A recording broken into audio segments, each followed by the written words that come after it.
I come here to speak to you all, to protect yourself, to protect others, to protect your life. As a teenager, soon to drive, about to put my life in the daily danger of driving, I'm worried about texting and driving at the same time.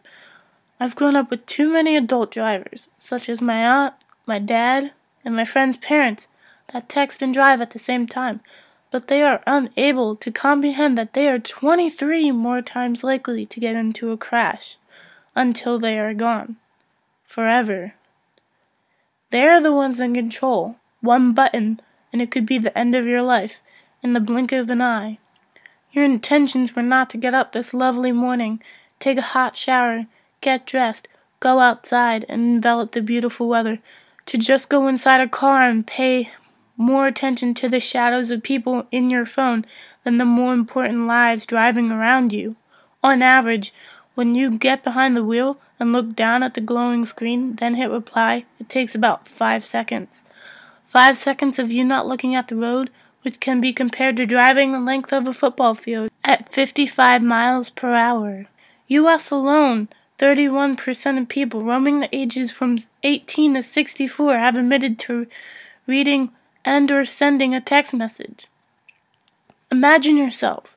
You're in a car, parking, cruising, etc. You hear the buzz, the beep, and a suppressed smile comes onto your face because being social is a daily activity for humans. We love to interact, although you go to check it.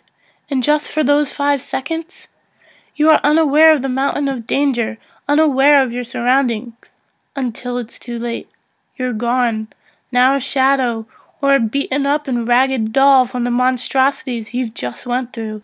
You have seen plenty of stories about texting while driving, but there are even more that wrench your heart. Even adults with more experience on the road can be possessed by the power of buttons.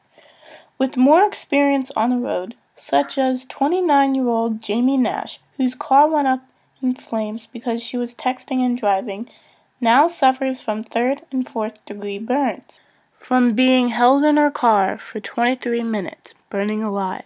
Luckily, her life was not ended, but now she has 4 missing toes with skin all burnt up and wrecked, and has had over 30 surgeries from a single text.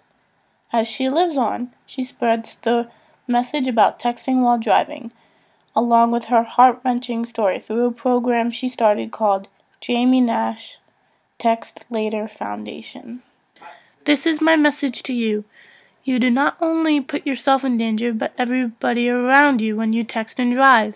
Nobody deserves to have a death or injury like this, which is why you should turn the phone off when you get into the car or ignore it while driving. Stay safe and protect lives.